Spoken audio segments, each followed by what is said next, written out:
বাংলা থেকে আপাতত যাচ্ছে না কেন্দ্রীয় বাহিনী। কতদিন পর্যন্ত থাকছে 500 কোম্পানি কেন্দ্রীয় বাহিনী? এদিকে আবার এতদিন বাহিনী রাখার রাজ্যের আবেদন পুরোপুরি মানল না কেন্দ্র। সিআরপিএফ, বিএসএফ সহ 5 ধরনের বাহিনী কি মোতায়েন থাকবে রাজ্যে? বাহিনীর থাকা, খাওয়া এবং পরিবহনের সমস্ত দায়িত্ব কে নেবে? তুমুল বিতর্কে কেন্দ্রীয় বাহিনী। পশ্চিমবঙ্গের বর্তমান পরিস্থিতি বিবেচনা করে রাজ্যে আরও কিছুদিন কেন্দ্রীয় বাহিনী রাখার সিদ্ধান্ত নিল কেন্দ্রীয় সরকার। তবে রাজ্যের চাওয়া অনুযায়ী অক্টোবর পর্যন্ত নয়, আপাতত আগামী 20 জুন 2026 পর্যন্ত 500 কোম্পানি কেন্দ্রীয় বাহিনী মোতায়েন থাকবে বাংলায়। রাজ্য সরকারের তরফে দীর্ঘমেয়াদী বাহিনী রাখার আবেদন জানানো হয়েছিল কেন্দ্রীয় স্বরাষ্ট্র মন্ত্রককে। আর সেই আবেদন খতিয়ে দেখার পর কেন্দ্র সিদ্ধান্ত নেয় আপাতত 1 মাসের জন্য বাহিনীর মেয়াদ বাড়ানো হবে।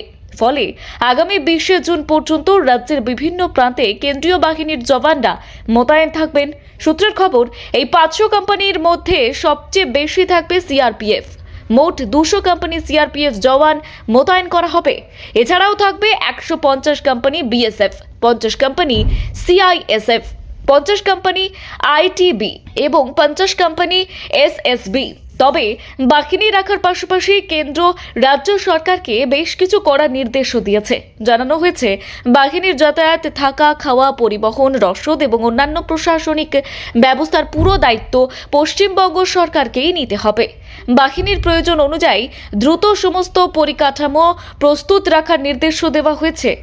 রাজনৈতিক মহলের একাংশের মতে, রাজ্যে নতুন সরকার গঠনের পর বিভিন্ন জায়গায় রাজনৈতিক অশান্তি, দলবদল এবং আইন শৃঙ্খলা সংক্রান্ত একাধিক ঘটনা সামনে এসেছে। আর সেই কারণেই রাজ্য সরকার চেয়েছিল পুজো পর্যন্ত কেন্দ্রীয় বাহিনী থাকুক।